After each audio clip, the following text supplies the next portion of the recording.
Hi, this is Drake Passer. Welcome to my spoilers review of the Suicide Squad, the James Gunn version, 2021 version. I went to see it yesterday on the movie theaters. I definitely wanted to see it on the big screen, even though I know it's premiering on HBO Max. But like I said, I had high expectations for this, and the more that this movie delivered. This movie to me was absolutely hilarious. It was violent. It was funny. It was just hysterical and everything you could want in it. Okay, there was some great things I loved about it, and I'm going to tell you the great things I loved about it. Okay, first of all, I love the characters that he picked: Polka Dot Man, King Shark, Ratcatcher 2. I love Bloodsport.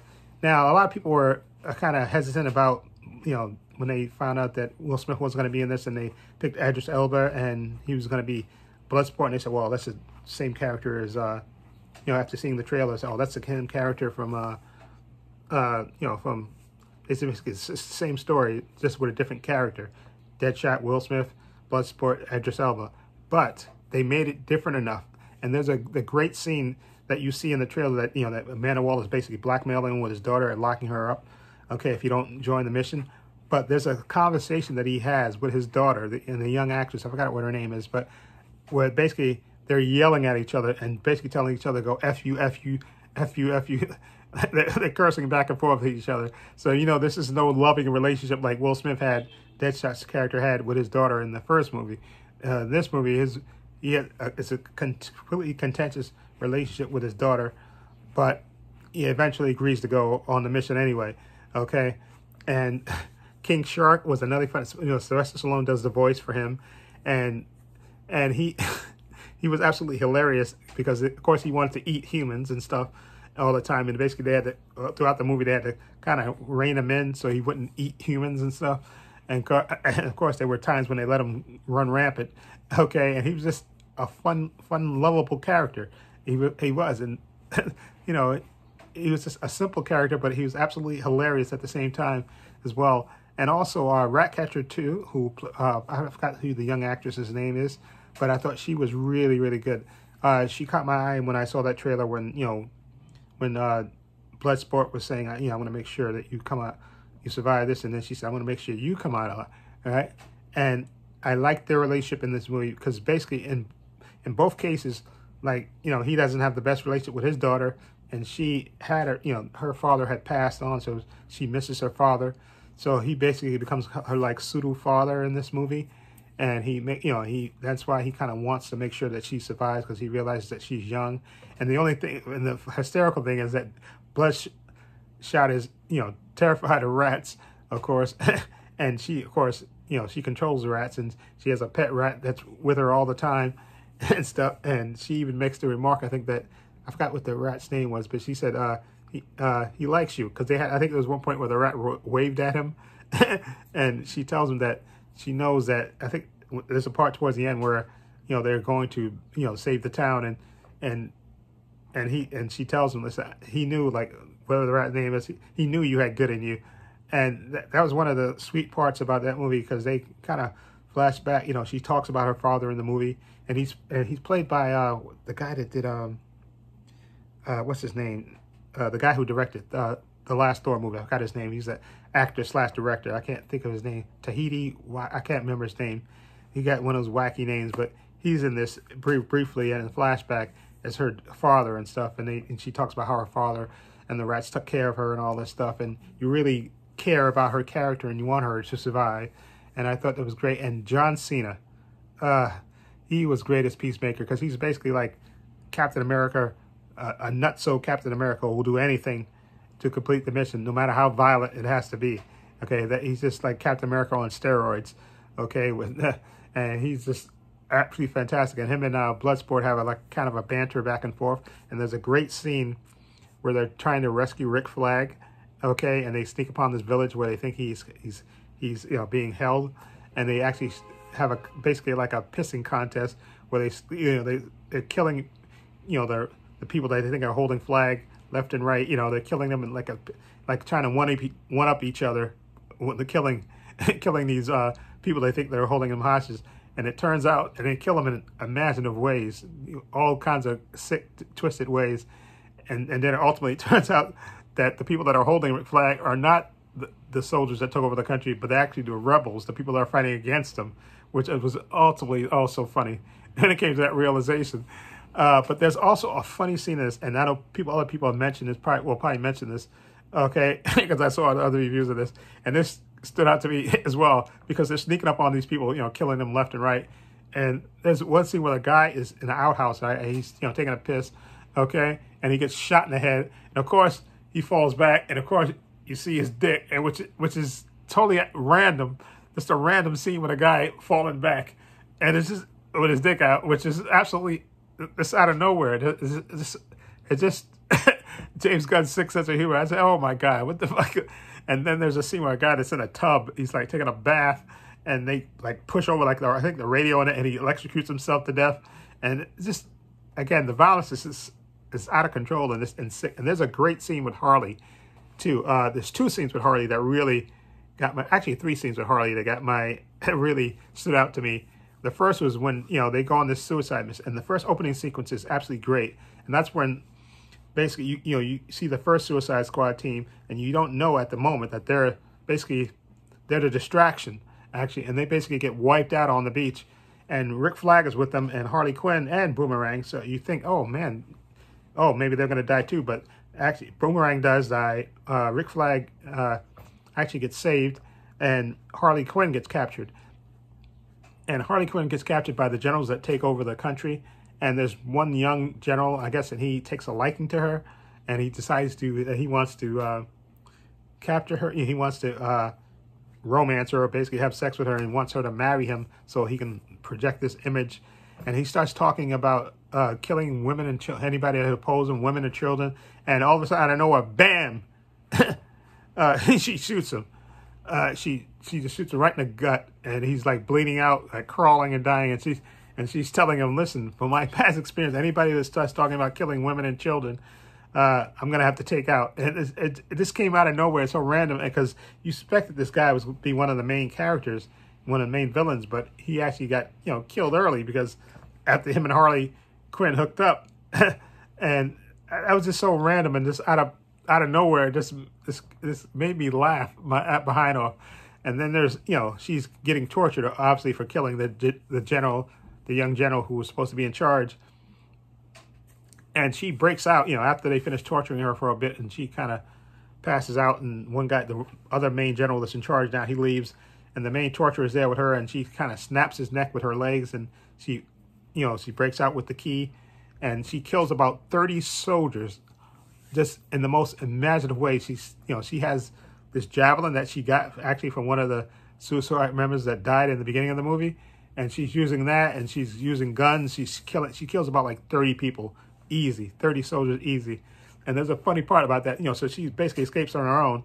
And there's a part where the movie where Rick Flag says, we got to rescue Harley, and they actually sneak up on the building, and then they see her actually walking out, and which was absolutely hilarious. And she said, we're here to rescue you. And she goes, I could go back. I could go back in. That was hilarious. And then you see the scene that you see in the trailer where we see that it looks like she's floating in water, and you see rats all around. That's towards the end of the movie where they're fighting the giant starfish, Starro. And Harley takes the javelin and she jumps inside of the eyeball, and goes in actually inside of it. And she's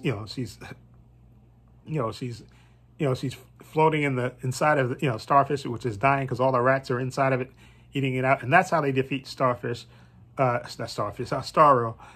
Basically Ratcatcher 2, because this is how it goes at the end. Oh wait, there's two other scenes I want to tell you about. There's a scene where towards the end of the movie where Rick Flag and they're deciding to blow up this big the big tower where they have Starro and they have all the communication center, and so they kind of split up, and all the people that's left, it's I think it's Ratcatcher 2, Rick Flag, and Peacemaker.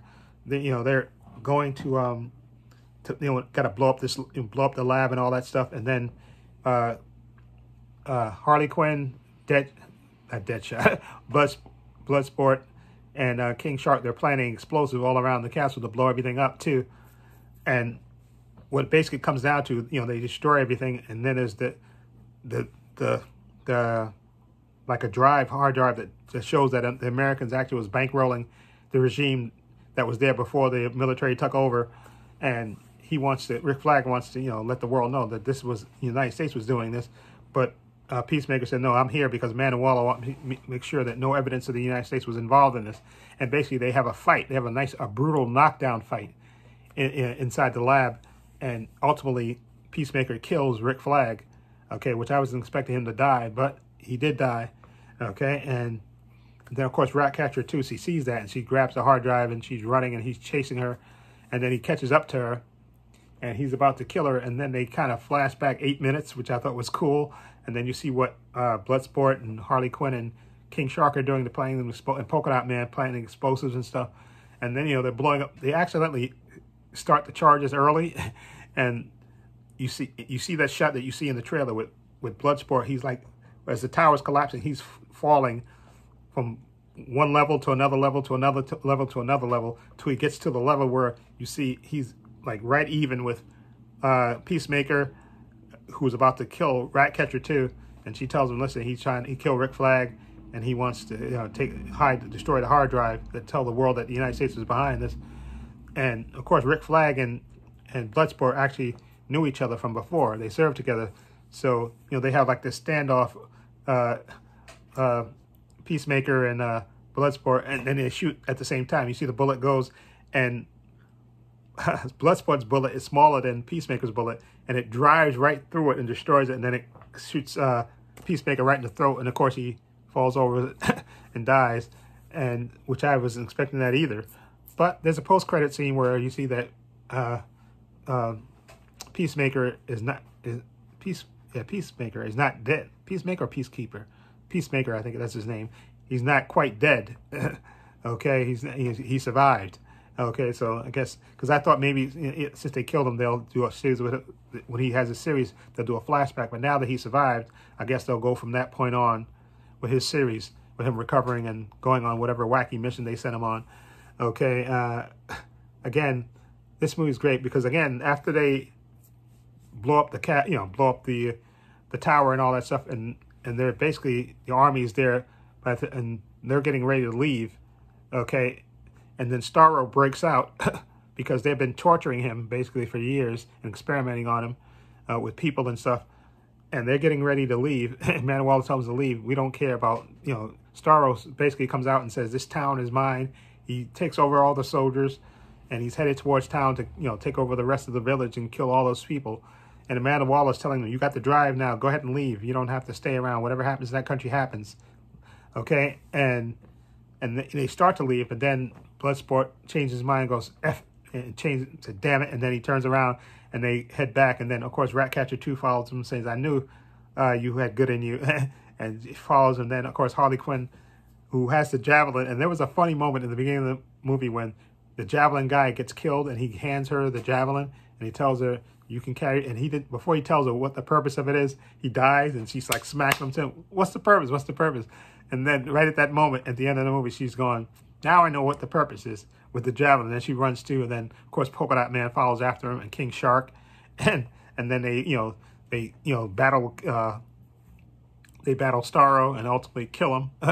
Okay. And Polka Dot Man, who was another favorite of mine, his origin story, they changed it from, he was like an old school villain, and they changed his character from being more comedic to more serious. And they explained how his mother experimented on him and his brothers and sisters, and they didn't survive, and he survived. And now when he shoots those polka dots out, he has his energy. He has to shoot those polka dots out, and it has energy. And you thought that's just regular polka dots. No, it's energy that hits people, and it actually just starts disintegrating them. And anytime he was fighting anybody, he saw his mother as that person, which was absolutely hilarious in this movie. It just really made me laugh. Anyway, just a great movie. There's so many fun movies in this. Like I said, this movie I highly recommend it. I'm glad James Gunn, that was the best movie that DC made by snatching him up and let him do this movie, because he did a fantastic job. I cannot wait to watch this. I'm going to watch it again on HBO a bunch of times, Max, a bunch of times. Just really enjoyed this movie, and I can't say And I can't wait to see what he does next, because he's coming back to do another DC property. And I have full faith in James Gunn. Let him do whatever he wants, because this movie is outstanding. Anyway, I gave this movie an 8 out of 10. I really enjoyed it. I highly recommend it. Check it out. Totally worth seeing. Anyway, let me know what you think of this movie. Feel free to leave comments down below. I have links to my social media in the description box, Facebook, Twitter, and Instagram. Also have a link to my other channel, Blood Views and Opinions. Please check this out as well. Also have a link to my Patreon down below. Please check that out as well. Also have a link. I want to say a special thank you to my patron. His name will appear in this video somewhere. I want to say thank you to him for supporting me. Again, my Patreon channel is only $5 a month. Tons of content on there. The last thing I put on there was Stargirl Season 1. And I'm going to also be reviewing Stargirl Season 2 starting Tuesday. So please check that out as well. And again, link below to my Patreon. It's only $5 a month. If you can support me, I appreciate anything you can do. And this is Trey Pastor saying so long and take care.